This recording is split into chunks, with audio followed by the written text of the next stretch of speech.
To send to my mom. We're about to be live, but all right, good. Just fucking don't worry about it. Just go. All right. There it is. What is going on, everybody? Thank you all so much for tuning into this live stream segment of Mika System Class. And of course, as always, I am your humble host, Niko House. Today, I got with me 1/3 of the combo couch on the MCSC Network, Pasta Jardula. It feels like it's been forever since I've seen you, even though I just started like 2 weeks ago. A lot has happened in the last 2 weeks, Pasta. So before we get started, how are you hanging up during the quarantine?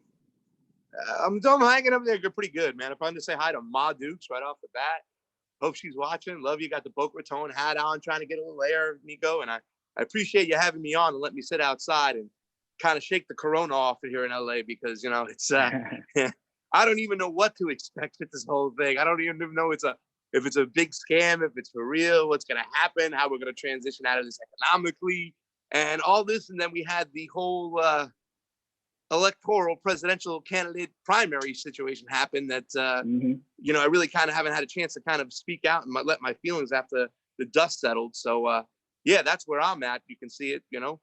So, well, you know how I feel about the coronavirus. Same thing I feel about everything else. A little bit is true, a little bit ain't. That's basically how it goes. When it comes to anything in America, a little bit's true, a little bit ain't.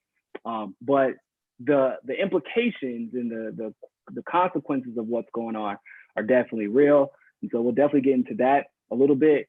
You know, so Pasta reached out to me because he wanted to kind of have a conversation. We actually haven't had much time to talk about it because we've all been dealing with our own various lives because of this coronavirus crisis, excuse me.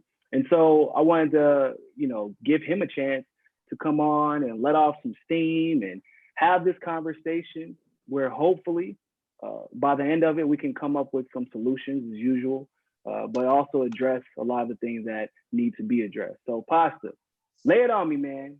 What's going on? Well, you know, about the Tulsi endorsement to Joe Biden, you know, and obviously we've been talking it on the show, me and Fiorella, but, you know, I wanted to talk a little bit more about what happened, why it happened, and more importantly, like you said, Niko, some solutions. Where do we go from here? Because, you know, I don't like the way, from what I see right off the jump, it's a little bit like what I saw during the campaign, you know, and it's a lot of people going after Tulsi Gabbard for making a political decision. I want to put it out right front. I don't like the decision whatsoever. You know, I'm not a Joe Biden supporter. I will never vote for Joe Biden. I voted for Hillary Clinton in 2016. You know, I was a big Bernie supporter then. But just like Bernie Sanders, you know, I forgave him for what he did. I understood it was a political move. And the same thing goes for Tulsi. I forgive her for making the move. I don't like it.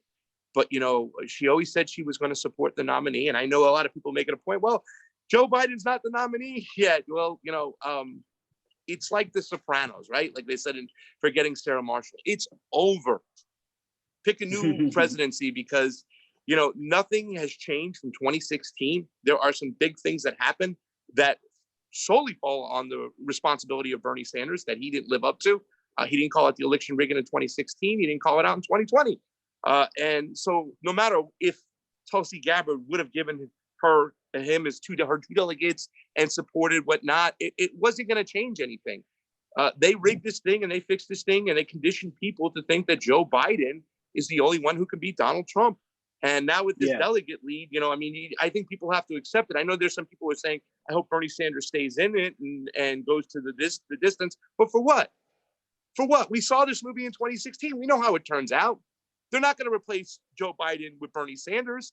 And not for nothing, Bernie Sanders is not willing to grab a hold of the power and do what's necessary to do so. You know, and yeah, I mean, what had happened was it's just talking about, you know, what really transpired and what Tulsi Gabbard and her supporters went through, you know, and the lack of support and the lack of building a coalition. And I'm not just talking, you know, with Bernie Sanders building a coalition with Tulsi Gabbard. There's people like Tom Steyer. He could have brought those people over. Andrew Yang, he could have brought those people over. Hey, the establishment, Niko, they got together. They coalesced in 3 days and they went after him. And Bernie Sanders did not do what was necessary to grab a hold of power. He had a greater responsibility than Tulsi Gabbard. And that's where we're at right now. And I just want to express that. So now, if I recall, you know, playing devil's advocate here, you were pretty difficult on Tulsi. You were pretty hard on her when she first made her decision. What is it that somewhat softened up? Not, by the way, you're not like you were any easier on Bernie.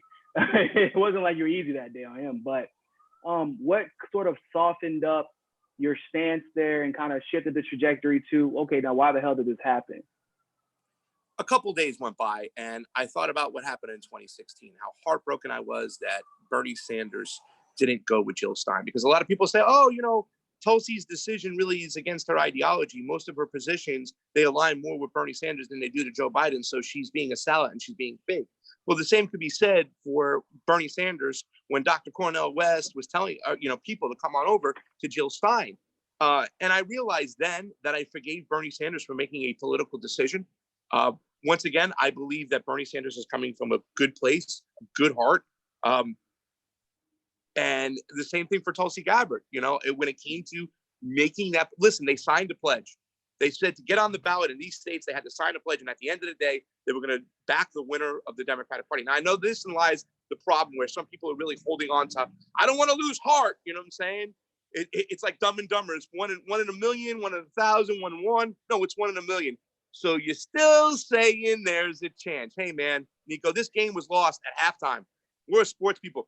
This game wasn't lost in the fourth quarter when Tulsi Gabbard during the coronavirus came and endorsed Joe Biden. This game was lost way back from everything, the way he ran the campaign, Bernie Sanders. And we know firsthand. I mean, we were knocking on the door, trying to get these people's attention with the election over here. It's the same old, same old. Bernie Sanders ran a certain campaign. His campaign staff, first of all, was loaded with Center for American Progress people that belittled his campaign, pissed on Tulsi Gabbard every chance we can get. And to say that Tulsi Gabbard had some type of responsibility to endorse Bernie Sanders when we know Bernie Sanders couldn't do for Tulsi Gabbard what he did for Martin fucking O'Malley in that situation. And at that point, I thought it was like, well, now all is lost. Me and Fiorella, the breath we were taking of trying to say these people are aligned, they're the same, whatnot. But I'm here to say today that a lot of that responsibility falls on Bernie Sanders. And just like I forgave Bernie Sanders in 2016 for endorsing Hillary Rodham Clinton, I'm going to forgive Tulsi Gabbard. Now, where I will stand with them moving forward, I don't know, because like we said, getting back to the question of like, I was hard because it's Joe fucking Biden. I'm never going to vote for Joe Biden. He's the worst candidate in the race. And I still can't believe more than anything. And even like I said, I align more with Tulsi than I do with Bernie Sanders. Bernie Sanders should be the rightful leader of this primary going on right now. But it's up to him to call out the problem. And he never did. His responsibilities of this movement as a leader of this movement go way beyond what anything that Tulsi Gabbard does. You know what I'm saying? And he hasn't lived up to it. So because leaders are definitely chosen, right? No matter how great you are with policies and things like that, it takes time. You have to earn trust. You have to kind of set a precedent. And then once you earn that time, or once you spend that time, once you earn that trust, once you gain that experience, and then you're kind of, I think that we would all agree, he damn near became de facto leader of the Democratic Party after 2016, even if they refused to acknowledge that reality. But when you run for office, then everybody has to emulate your policy just to have a chance to stay in the race, that makes you the de facto leader, regardless of whether or not Tom Perez wants to, acknowledge that reality. But when you were put in that position, then you have a different set of responsibilities. See, Obama was a little bit, he was different because he was not the de facto leader of the Democratic Party while he was running. It was hellacious, but what he did, whenever it came to Hillary Clinton and the DNC and the establishment in general, people forget he was very unapologetic in how he went about his business. He was very unapologetic in calling out Hillary Rodham Clinton. He was unapologetic about calling out a lot of the wars, about the strategies and the reasons for entering these wars. Obama ran a brilliant campaign because he ran it like he had nothing to lose.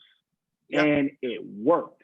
Now, and once again, so for some people who may think that's absent of election integrity, no, Obama actually had a few times where he called out Hillary Clinton on election integrity issues, or at least the campaign, or called out the state for potential election fraud.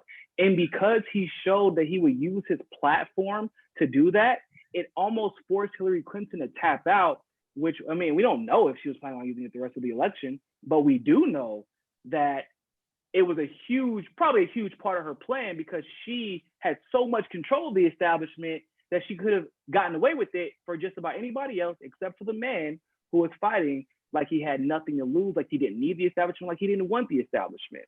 And that's what we would have hoped to see. And, you know, he's still in the race, so hopefully he kind of adopts that mindset. But that's something I wish he would learn from Obama.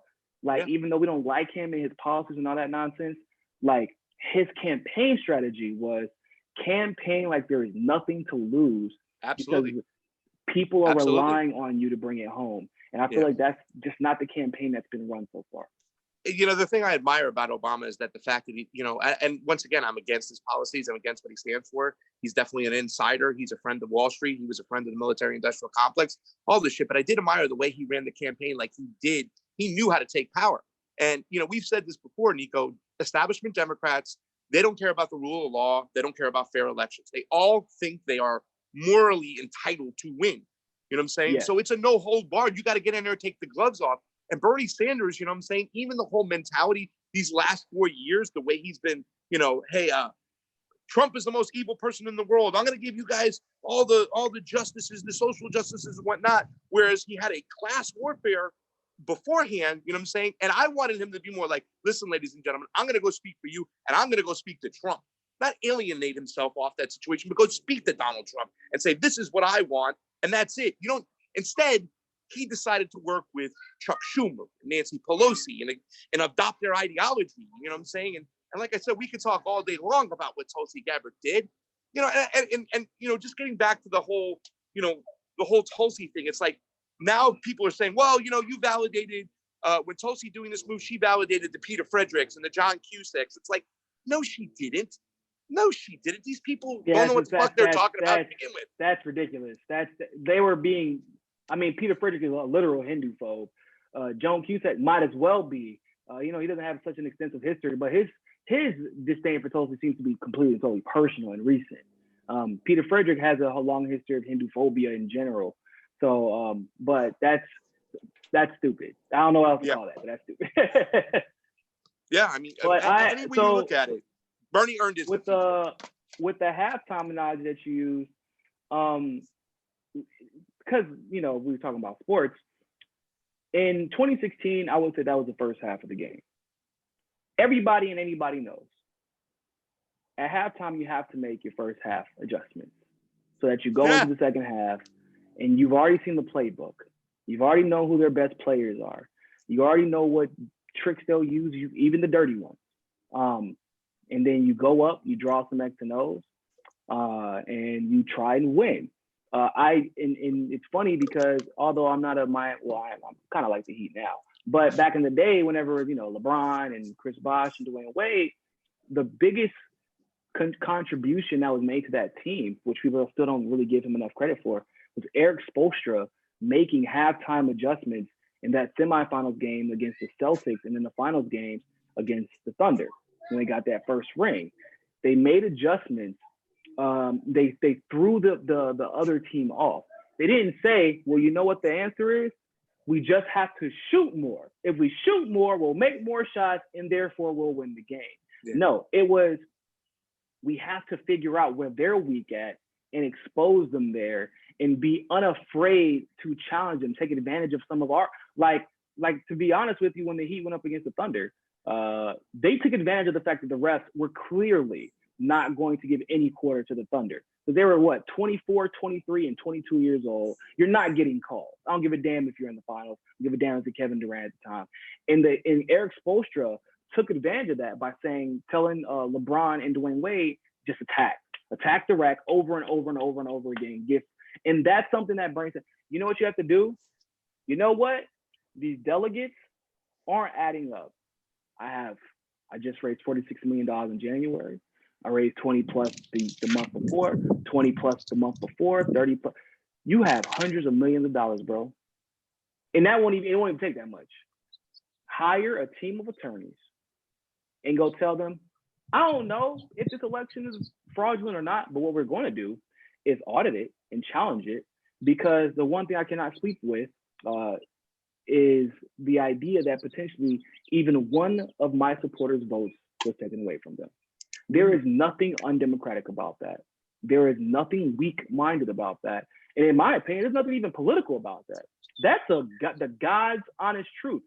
And his claims that the Republicans are the only ones who steal elections validate that. Okay, cool. If the Republicans can do it, and I know the Democrats aren't really ashamed to follow that same path, then of course the Democrats can do it, even if it's by accident. So you know what? Let's just audit to make sure we have the correct results. And unfortunately, those measures weren't taken. And when you have, I mean, it's like some of the people in his campaign. So the way campaigns work, I can't blame Bernie for everything, right? Like some of the logistical stuff, it's almost like he has to focus so much on the actual campaigning part that he can't take care of the top-down stuff, like the logistical stuff. So in California, for example, we had plenty of conversation about what should have been done there.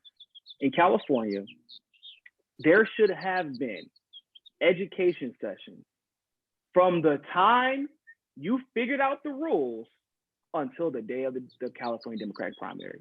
You should have spent more money there, because given everything that we saw in person, given the numbers, and even what we've seen with these election machines, if it would have been done right, even with the potential problems with the election machine, Bernie would have left with so many votes that nobody else would have gotten 15%.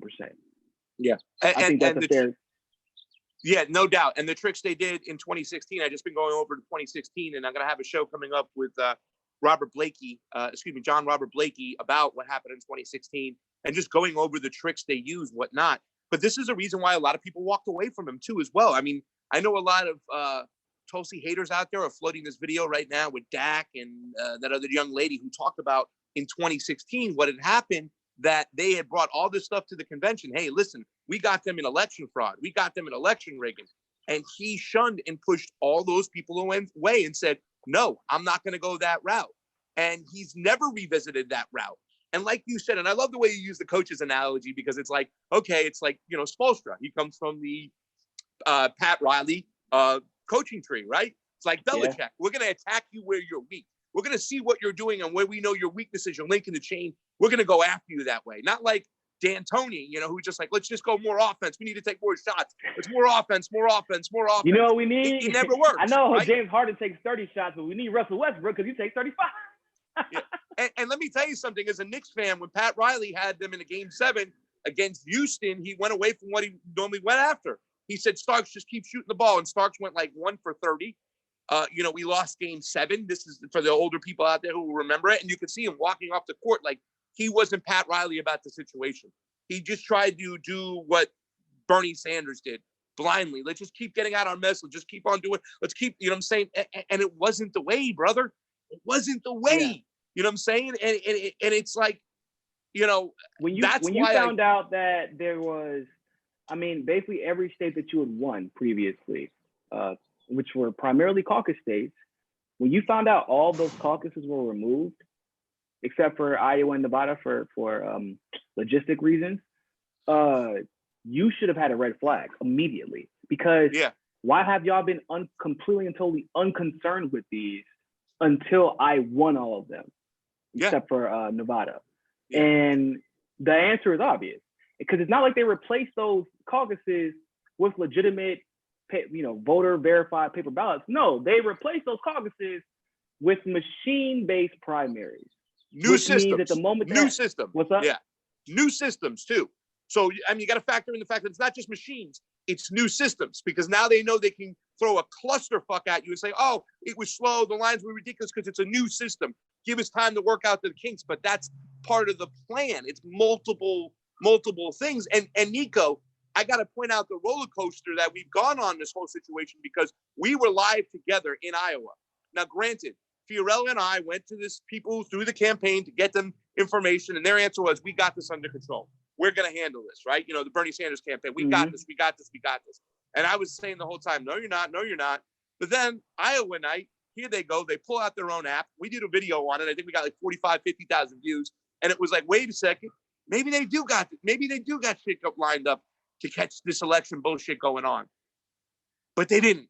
They had stuff ready for caucuses and caucuses only. Nevada, the reason why we got those results, caucuses and caucuses only, because now you got and cameras it's like they in the became room. one-track minded. Like, Exactly. oh, if we win those caucuses, we'll get momentum. Yes. You had momentum. Yeah. Yeah. You know what I'm saying? Listen, like, that was the problem. You've had it. That's not the problem. Yeah. I mean, the thing about it is then the reason why I kind of let off on Tulsi too with this whole situation with the endorsement is I looked at it as a political move, but once again, she doesn't have the power. You know, I mean, and I don't want to say this once again, I've gotten in trouble this before, Niko, because I've said before, I can't wait for Tulsi to be working in Bernie's administration with the Venezuela video I did. I think the Radical Independent went after me and said, like, ho, you know, people went after me on Twitter and line and said, Tulsi's not no bitch to Bernie Sanders. For Secretary of State or exactly. VP, She's running to win this thing. So I kind of digressed and never had that attitude again. But her movement was small, and I thought it was like a subdivision of a Bernie movement that was more nuanced when it came to foreign policy and civil liberties, and it also brought in other people from across the aisle, like it brought in those Republicans and those libertarians, whatnot. But it was still that whole thing, like, because I don't think that anybody should diminish yours or mine's roles, because we were ready to, if need be, vote for Tulsi in the primary. And if Bernie Sanders won the primary, we were ready to get in the streets for Bernie Sanders and Rocket in the general, despite our differences with him. And that's the mentality we need to have. Instead of people going, oh, this was a bad thing she did, she's a sellout. It's like, no, you're not getting it, guys. The same people who were so awful to those Tulsi supporters, you know, they were awful to them, and they didn't want to let him in the door. They're like, why are you running? Why is she running against him? Whatnot. Not listening to our message, not listening to our movement. And the person who encouraged me to want to call you was a Bernie supporter. She worked for the Bernie campaign, and she called me, and the day she sent me a text when Tulsi had announced she's dropping out and endorsing Biden. And I was like, man, I feel so awful right now. It's like, I know Bernie's going to eventually do the same thing. And she's like, yeah, I know, but this is what the message is. We got to work together on the issues that really affect us. We got to get these elections under control. We got to get, you know, all these other things under control. And it's going to be to us. It doesn't make a difference what decision Bernie makes or Tulsi makes. You know what I'm saying? And you can still forgive their these decisions people. To back Biden are both of them, honestly. It's like how I felt when Bernie backed Hillary, as far as her chances to win and like actually change anything. It's inconsequential because they're just that unpopular. Unfortunately, the reality is, you know, because Bernie backed Hillary, you know, it, like, if they didn't do it, it would kill their careers. Like, their bills, if Hillary were to win, would never get signed. Even if it was by Bernie who introduced it, or in this case, Tulsi was very, it still is, she's very concerned about emergency UBI. She was the one who originally brought the idea to the floor. And the provision, the fact that anybody is getting $1,200 a month, you can thank Tulsi Gabbard for that, because no one actually took it seriously until she brought the bill to the floor. Granted, Trump was the one who signed this, but we didn't know when the hell, like, what was going to end up happening. But what the fear is that Chuck Schumer would not even allow it to go to a vote and would bitch about it and complain. Why? For no reason other than the reality that it was Tulsi's bill. If she would have made a big deal, or Tulsi's idea even, and she was one. So like, that's always the fear in the back of both of their minds, I'm sure. Like I said, I don't agree with the endorsement, but that's just the reality, which is why I forgave Bernie for what he did. Like, he still has to work in the Senate. But at the same time, you just have to accept the fact that she's trying to affect change within the capacity of her current role. That role could change. She's not running for Congress again. My guess is that she's running for governor. Because she actually went directly at the Hawaii's governor, last week, early in the week, like a couple days ago. She went at him and directly. Once again, and that's the thing I like about it. Yeah, that's Tulsi does that shit. And that's something that I love. You know what I'm saying? It's just she did, you know, and that's why I think a lot of Tulsi people who are really upset with this whole situation is that she's always willing to break ranks and say, hey, F you, you're the one who's causing this problem. This is what we need to do. Here's the solution. I'm not playing your partisan games. A lot of people thought at the end of the day that she would walk away from Biden because of that and never endorse him because she, you know what I'm saying? But there are limits. She's still a Democrat. Yeah. I mean, and I want to say this too. So we have to look at, when people have been throwing out a lot of words, and honestly, it seems to have the reason these words have been thrown out is because they're emotionally charged buzzwords, and they don't have any meaning, or at least they're losing their meaning. When people call Tulsi a sellout, I'm like, okay, hold up. So she's a sellout because she's supporting Biden, like with the contract that she signed, by the way, has not made. In fact, I would say she's probably gone into some sort of debt at some point, you know, to her family or whatever, for not taking super PAC money, not touting mainstream narratives, all things that basically caused her to get shunned away from the establishment. Now, you fast forward, she said, in case you didn't know, she has not had any conversation with Biden whatsoever. She didn't get any type of, there was no transactional relationship with Joe Biden and Tulsi. She did it because she said he's going to be the nominee, whatever. And then she went on, if you watch the rest of that video, she's very clear. It's about the coronavirus. That's what she's focused on. Now, out of all three candidates that are left, you know, the only one who has not gotten richer since announcing, or at least even in 2016, since endorsing somebody and sticking to it, Tulsi. She's been hurt career-wise. She's been hurt. She hasn't gained anything. I don't want to pick on Andrew Yang, but you know what a sellout might look like. You sign with CAA, you get a job with CNN, and then you endorse Joe Biden on CNN when Bernie was kicked while he basically kicked Bernie while he was down, and the race was not over yet. Now with Tulsi, she's like, look, she has a career she's trying to think about in a bill that specifically was regarding the coronavirus that she was working on. I get it. I tell Tulsi supporters have every right to be irritated and upset, but keep it within context. Because once again, at the end of the day, sellouts don't go to Standing Rock. Sellouts don't fight for election integrity. Sellouts don't get, well, she didn't get a book deal. She ain't buying no second house anytime soon. You know, at the end of the day, like, I like Bernie. Bernie got richer from this movement. His family is set for life because of 2015, 2016. He is going down literally in the history books, which some might argue, if he would have decided to not endorse Hillary Clinton and go third party, they would erase him or demonize him in those same history books. He made a transactional move that he felt was both beneficial for his career and for his movement. And whether or not I agree with it or disagree with it, it was pragmatic. I was irritated by it, but I'm not going to crucify him for it, because at the end of the day, for me personally, it's 98% about policy. And if you are the one introducing great policies and voting in the right direction for most great policies, then I'm not going to crucify you for one or two bad decisions. Like Ayanna Pressley, y'all know how I feel about her. I like her, but she does some dumb stuff sometimes. But she endorsed Warren. Does that mean I erase her? No, because guess who was right along Tulsi Gabbard and Ilhan Omar fighting for UBI? There are levels to this thing, and we can't get so caught up in our emotions and using these buzzwords, because you don't really have an argument for why you feel more strongly about why Tulsi did something than you did when Bernie did the exact same thing. At the end of the day, it's like how I feel about AOC. AOC endorsed Bernie, but AOC spent 10 months legitimizing Elizabeth Warren, who is Bernie's biggest threat, not because she could win, but because of what she could take away from him. That don't mean anything to me if you endorse him after 10 months of propping up his biggest threat. It's the same thing. Bernie legitimized Joe Biden, unfortunately, much more than anything Tulsi has done. Tulsi hasn't talked about Joe Biden or Bernie since she's made that video, which I told everybody was going to happen. I'm like, she's clearly doing it just to get everybody off her fucking back. That's what she's doing.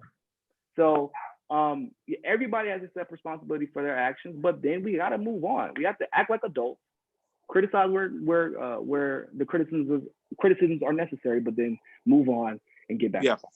Well, and that's, my initial reaction was hell with this. And I'm saying, I never said she was a sellout, but you could see I was very upset, and I do not support her on this movement. And when I say I don't support her on this movement, I don't support her on the Joe Biden movement. I think she's got to do what she's got to do, and we got to do what we got to do. You know, exactly. But at the end of the day, that's the best way to put. You got to do what you got to do. We have to do what we have to do. What we got to do. And at the end of the day, it was a political movement. I know a lot of people aren't happy about it, but and for anybody to say, I don't know how she's going to get back into the political game, like, please get a hold of yourself. Get a hold of yourself. Tulsi people are going to forgive Tulsi. You know what I'm saying? Because they believe, once again, in those policies. They have, because of the policies, Niko, because we stand for those policies. And even though Joe Biden is the polar opposite of regime change war, she's playing the political game to get back into it one day to fight against those wars. You know, and everything that's been brought back to the surface, whether it be the Peter Friedrich thing or the war on terror things, I still have the same position then as I do before. You know what I'm saying? And, and I get it. Like, it's not going to always be roses and everything like that. There are going to be some hard foreign policy decisions to be made that we're not going to necessarily like. But at the end of the day, to say that her message isn't important to this whole discussion and trying to push her away and say she's a sellout, there she is. Just by saying that, you know what I'm saying? That was Fee, you know. That was by saying that and pushing that away, you know, you're pushing away those policies. I don't want to push away those policies. Those are policies that are important, and I hope she brings them back to the table. And even still, too, what you mentioned about Tulsi with the 1,200, I just want to say, too, Bernie got the gig economy thing in there. You know what I'm saying? That was the thing he was pushing for pretty big as well. So I want to give credit where credit's due. But at the end of the day, I don't want fucking crumbs. And this bill was shitty. It was terrible. And where the fuck is Elizabeth Warren at, right? The woman who got involved because she said she was never going to see a bill like this ever happen again. She had the sharp knives, but as soon as you get in there, and this is why sometimes I think these people get threatened, Niko, because they move away from the things that really can make a difference, that really can make a change.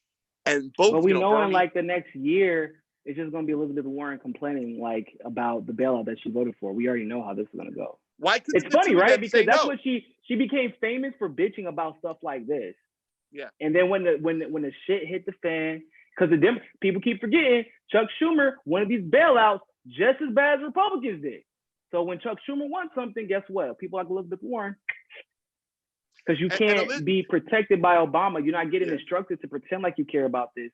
You have to align with the party elites if you want to be president. So it seems like that both Warren and Bernie kind of went to that thing. They had sharp knives at one point. When Warren got in office, she had sharp knives. She wasn't taking any shit, but then she just, once again, something happened. She had that locker room conversation, like, you're going to get in line over here. Something that happened with Bernie in 2016, that switch.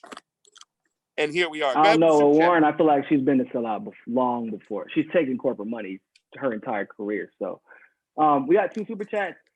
Reeve Barker, thanks for the super chat. Thoughts on the Stoller interview with Jimmy? I have not seen it yet. Amazing. Can I comment on it?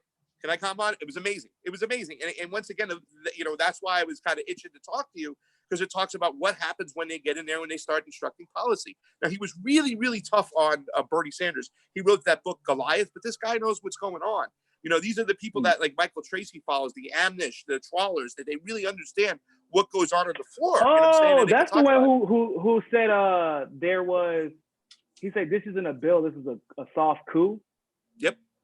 Yeah. I mean, he wrote the book Goliath, and it just talks about what goes on, you know what I'm saying? And you know, unfortunately, he's really right now, and I think his language, he's really upset with Bernie and Elizabeth right now because they allowed that bill to go through and not vote against it, you know, and just the day before when he had Dylan Ratigan on, it's like, what more of a political stance could you make right now by standing up against this fucking bill? This is it. And yet, that's funny. The next question that we have is about Dylan Ratigan. Well, I mean, you know, once again, Dylan Ratigan says the most dangerous people that we have to watch out for in politics today in our Congress is Chuck Schumer and Nancy Pelosi, because they always appear to the mainstream as the opposition, but really they're the ones who allow these things to happen, and they always give the American people the short end of the stick. It isn't just allowing it, which when it comes to Chuck, people forget. It's crazy how people have like short memories. It wasn't even like it was days ago. There was article after article after article coming out. Dems are fighting for corporate bailout. Dems are ignoring Tulsi legislation. Dems are ignoring Ro Khan's legislation. Dems are ignoring, you know, this legislation to fight for a corporate bailout instead. That's, matter of fact, correct me if I'm wrong, the Dems bill had less for the working class Americans than the Republicans' bills had. That 1,200 came about because Mitt Romney introduced that resolution in response to what Tulsi introduced in the House. And that part of the resolution became an amendment in the current legislation. That was a Republican, Mitt Romney, who introduced that into a Republican bill. Yeah. I mean, well, here's the thing, to do with the Niko. Democrats. Here's the thing too. When you get to the Senate politics is the worst, because a Senate Democrat is like a Republican. You know what I'm saying? They really are. They really suck. But the thing about it is, and once again, I was paying attention to a lot of members. Like, I think AOC has been the most vocal against this bill right now, which I like, and I'm waiting to hear Tulsi's response and Rashida, whatnot. You know, but this was the chance again where you have to come together. I'd have liked to see the squad jump on more, you know, with the UBI. You know, Rashida came out with a great bill, but the whole thing is that all these people, these young people in Congress, should be jumping up and down and saying, hey, listen, screw all this corporate bailout shit. We need a bill to just address the people and people alone. Rashida's bill, the boost, the automatic boost to the economy, was 2 pages. Okay, the bill that came out was 880 fucking pages. You know what I'm saying? Oh, bro, you knew, and you couldn't even read it. You couldn't even read it. Here we go again. And it was just, and that's the thing where they all should have come together and say, listen, we need to just address the people and the people only. Let's get everybody on a pause. No rents, no evictions, no mortgage payments, 30 days. No water turns off, no electricity turns off, 30 days. We're going to give you, not 30 days, 90 days. After 3 months, 90 days. You would address freeze everything. All the people.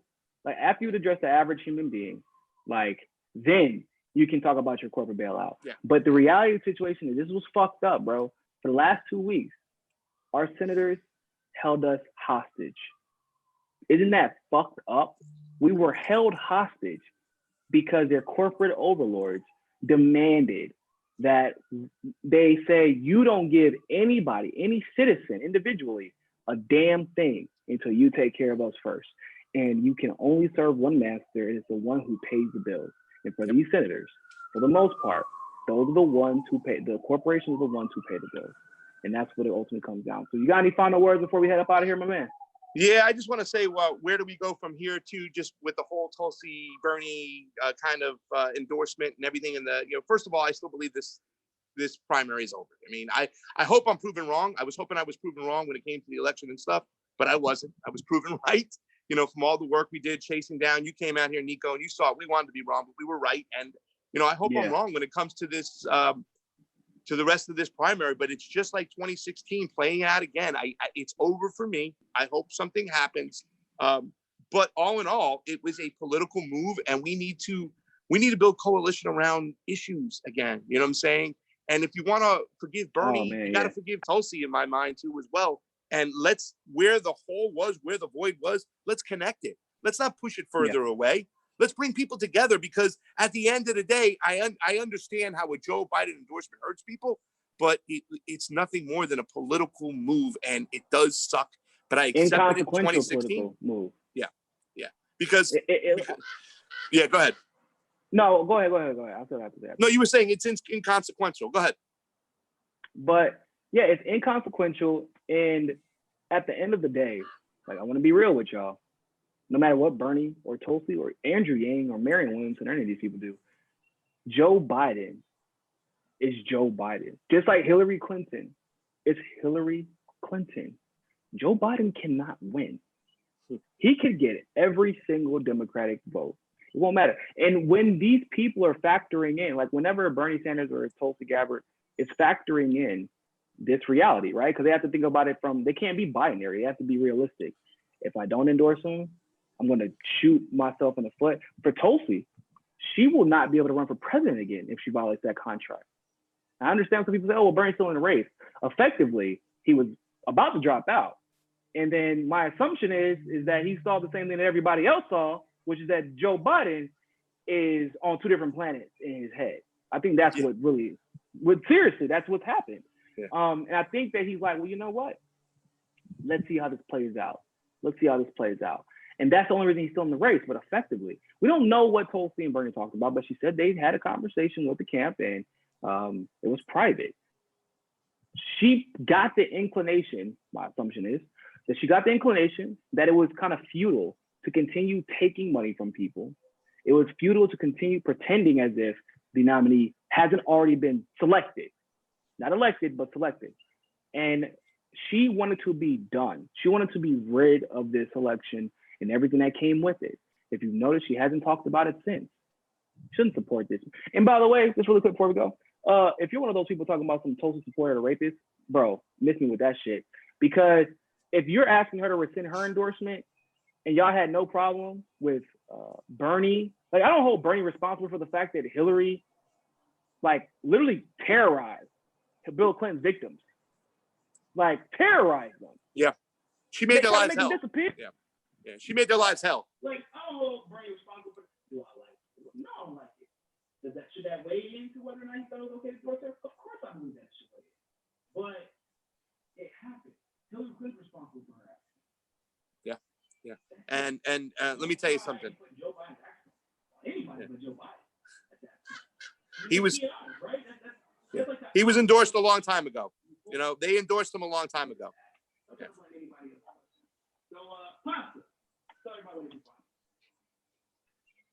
No, I'm just saying that, you know, that's it. We got to move forward in a positive way. You know what I'm saying? Political decisions are political decisions. And at the end of the day, the people who jumped on the Tulsi bus, the Bernie bus, they went in as a Democrat. You know what I'm saying? He ran in the Democratic Party. And that's just something we have to accept because at the end of the day, they're going to play politic games. And for those people still holding on to this primary, hey, man, I hope you prove me wrong, but I don't see it being proved wrong. And when it comes to policy, to see where these people come from and what they do in the future, I'm not going to push Bernie away if he's pointing out a good message, and I'm not going to push Tulsi away if she's still speaking that good message. But the coronavirus is here. Decisions were made. If you want to say she's a sellout, I just think you're completely wrong. I want to build some bridges moving forward and really get a hold. Because if we the people are going to ever take control, we need to get a hold of some really serious core issues. And whether we like it or not, Bernie did not live up to that responsibility of putting out the election fraud, the election rigging, and he had the resources to do it. So the only one. But we need to pick up the ball. Okay, if you want to forgive that person, forgive this person, whatever the case may be. But let's build some bridges moving forward and stop calling people sellouts and whatnot, because you got to realize who your allies are. And that's the point. I think they're not realizing who their allies were then, and they're not realizing it now. Yeah, their allies, for the most part, seemingly were based off of, well, did Bernie say they're an ally? Okay, no. Therefore, they're not an ally to Bernie or the movement. And I mean, as much as I like Bernie, he's really bad at judging character. He really is. And so that's just a reality, right? His moves seem to be more pragmatic and kind of transactional when it comes to who he uplifts and who he keeps around. And that's just, maybe it's how he's gotten to where he's at and it's worked for him thus far. But that may be how he got where he got, but it wasn't, using that strategy to try and get over the hill has not worked out well for him. Didn't work out. But with that being said, you still have to base your coalitions around the issues, not personalities, but the issues. Now, when you hear like maybe so-and-so doesn't like Bernie or so-and-so doesn't like Tulsi, and they're like, why? Well, because I have a problem with this policy difference. Not, oh, it said this one thing one time in the clip that I didn't like, so therefore they're a fascist or they're a fascist. Like, bro, no. Like with Andrew Yang, as much as people want to talk trash about Andrew Yang and maybe even the structure of his UBI, which wouldn't have been the same structure by the time it got through Congress, by the way, Andrew Yang was right about UBI. He was right. And he tried to coalesce with Bernie. His surrogate said that. Bernie ignored him. It's not, it's unfair. I mean, Marianne Williamson talking about sick care and our food and having to take care of it and things like that's true. Bernie Sanders, minimum wage workers. When we see so many people trying to delegitimize minimum wage workers, who are the fucking workers out right now whose jobs supposedly weren't that important, that supposedly didn't require that much skill, and yet what jobs have apparently been proven necessary to help society run? The minimum wage jobs. All of these issues are why we support these candidates in one form or the other. And the only way that this movement is going to succeed going forward is if, one, we as people do what we can on the ground to address the issue structurally and make those the dominant precursors to the conversation that we're having as a movement. But also, when we finally do decide, this is who I want to endorse, this is who I want to support, this is who I want to coalesce with, it has to be around the issues. Of course, like notwithstanding, somebody might take money, corporate money. Okay, no, we can't really fuck with you like that. You know, we maybe on a single issue we might be able to work with you. Cool, but that no, you're still taking corporate money. But I'm not talking about that. I'm talking about people who have already said we're not taking corporate money. We have policy differences, but that does not mean our goals are different, right? So, go follow Pasta on Twitter at @YoPasta. Make sure you follow me as well. You can follow the Combo Couch on YouTube and on Rockfin.com. I hope that you're keeping your head up and tell the family I said what's up, Pasta. We love you, Niko. Thank you so much. And I just want to say in closing that, moving forward, it's got to be solutions based. We shouldn't commit the same atrocities we committed during this campaign with not uniting around the issues that are important to both sides. To everybody, there's nuance in this. It's not cut and dry. And, with that nuance, we got to make decisions that are solution based, that bring us together, not call people sellouts and push us even further apart. It's not helping us. 100% agree. With that being said, ladies and gentlemen, always remember more than anything else, find your balance. Peace.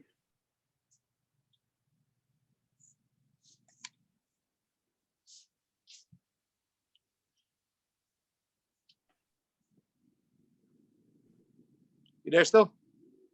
Yeah, hold up.